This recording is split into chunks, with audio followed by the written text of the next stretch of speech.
బోధగురువులు ఉన్నారు, సద్గురువులు మాత్రం చాలా తక్కువ.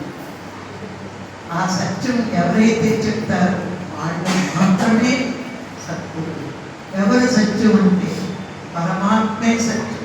ఈ సృష్టిని సృష్టించిన వాడి కోసమే ధ్యానం అని తెలుసుకుని చెప్పగలిగిన వాడే సద్గురువు. మరి మనం ప్యూర్గా ఉంటే సద్గురువుగా వస్తారు, మనం ఇంప్యూర్గా ఉంటే మరి ఎవరికోటి మరి అయిపోతాం. మా ఫ్యామిలీలో జరిగిన సంఘటన చెప్తారు. మా అన్నయ్య గారు పాపం అంటే 10 ఏళ్ళ క్రితం జరిగిన సంఘటన. ఆరోగ్యంతో బాధపడితే ఎవరో తీసుకెళ్ళారు. నా గురువు గారు పెట్టారు, ఆరోగ్యం చాలా బాగుంటుంది అని తీసుకెళ్ళారు. వెళ్ళి ఆరోగ్యం ఉంటే వస్తారు, మనం చెప్తా ఉండడానికి బాగుంటుంది చాలా చేసి వెళ్ళి మరి ఎలా అట్రాక్ట్ అయిందో తెలియదు. కానీ పిల్లలు ఇద్దరు, ఆ అమ్మాయి పొదువా పడుకుంటున్నారు, మా అన్నయ్య పడుకుంటున్నారు. అన్నయ్యకి ఒక్కతే ఒక్కటి చచ్చిపోయింది, భార్య చచ్చిపోయింది. ఇదొక ఒక రోజున ఒక బెంజి కారు పక్కనే స్విఫ్ట్ ఉంది, అది కూడా అక్కడ అవసరం లేదు. బెంజి కారు ఏదో పక్కన గురుగారు ఒకసారి ₹1 తీయాలంటే వీడికి కదా ఇష్టం జాగ్రత్తగా ఉంటాడు. నాకు చాలా చిన్న కాదు. నన్ను అడిగాడు, మీ గురువు గారు ఎవరైనా డబ్బు కడతారని మాట్లాడతారు. నిజమైన గురువులు డబ్బు వ్యవహారాన్ని మాట్లాడారు.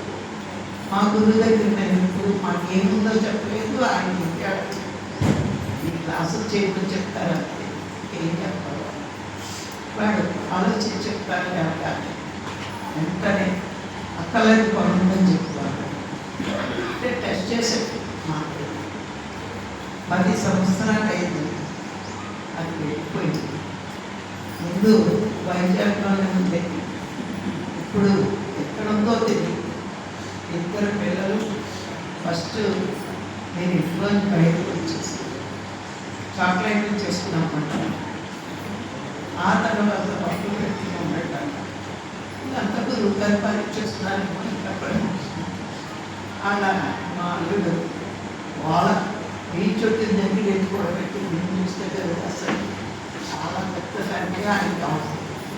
ఇదేం కాదు అంటే నేనేం కాదు ముందుగా చెప్తే అలా ఇప్పుడు 10 ఏళ్ళు అయింది. దానికి అడ్రస్ తెలియదు, ఎక్కడుందో తెలియదు. ఒకసారి మెసేజ్ పంపిస్తే నువ్వు వచ్చి కనబడుతుంది, ఆస్తి పక్కన రాలేదు. ఆ పిల్లలు అది ఎక్కడుందో ఇప్పుడు అది చచ్చిపోతే ఆస్తి వస్తాను ఎందుకు ఇది చూసే అనుకుంటారు. ఎవరిని పడితే వాడు ఎందుకు ఎదుగుతున్నాడు, నేను ఎదుగుతున్నాను, ఇందులో చెల్లి ఎదుగుతోంది, క్లాసులు చెప్పే స్థాయికి అని ఏం మాట్లాడు ఆయన మాట్లాడుతున్నాడు. 10 సంవత్సరాలు పడతాను. ఏమనుకోవాలనుకున్నాను, మన మంచి గురించి అయితే మనకు ఇలాంటివి ఒకటే చెప్పేట పోనీ అందరినీ అడిగిన పోలీస్ కంప్లైంట్ ఇచ్చి పట్టుకుంటాము. ఆయన ఉత్తర నా అతను తెలిసాడు, నా అడ్రస్ చెప్తే ఇటు వెళ్ళు ఉంటూ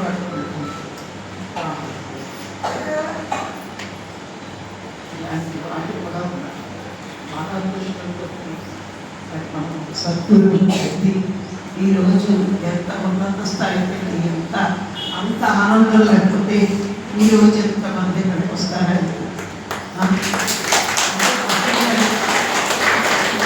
ఎప్పుడు మన డబ్బు వ్యవహారాలు కానీ మన ఇంటి వ్యవహారాలు కానీ మనకు వచ్చిన కష్టాలు కూడా మనం ఎప్పుడు మాట్లాడలేదు. ధ్యానం ధ్యానం ధ్యానం అలాగే మనం ఎంత అదృష్టం. మానవ జన్మ వచ్చింది, మోక్షం అంటే ఏమిటో తెలిసింది. మరి మనకు దారి చూపించే గురువు దొరికాడు. మరి మనందరము ఈ భూమి మీద శంకరాచార్యం చెప్పినట్టుగా ఎంతకంటే అదృష్టం ఏముందండి. మన జీవితాన్ని మనమే ఎన్నుకుని వచ్చే అందుకని సంపద కూడా మనం పెద్దగా ఆశించాలి. వస్తే రాని వస్తాయి, కానీ ప్రయత్నం చేయకుండా ఉంటాం. ఇద్దరి ఇలా పాడే వస్తే వస్తాయి, ఉంటే ఉంటాయి. మన బిడ్డల అదృష్టం ఉంటాయి, అన్నీ వస్తాయి. ఆడ అదృష్టం అయితే మన సంపద. కానీ మన దృష్టి మోక్షం మీద, భగవంతుడి మీద ఉన్నప్పుడు అన్నీ మంచి జరుగుతాయి. ఈ మూడు ఉన్న మనం ఎంత అదృష్టవంతులు. ఈ భూమి మీద మనకంటే అదృష్టవంతులు ఎవ్వరూ లేరు.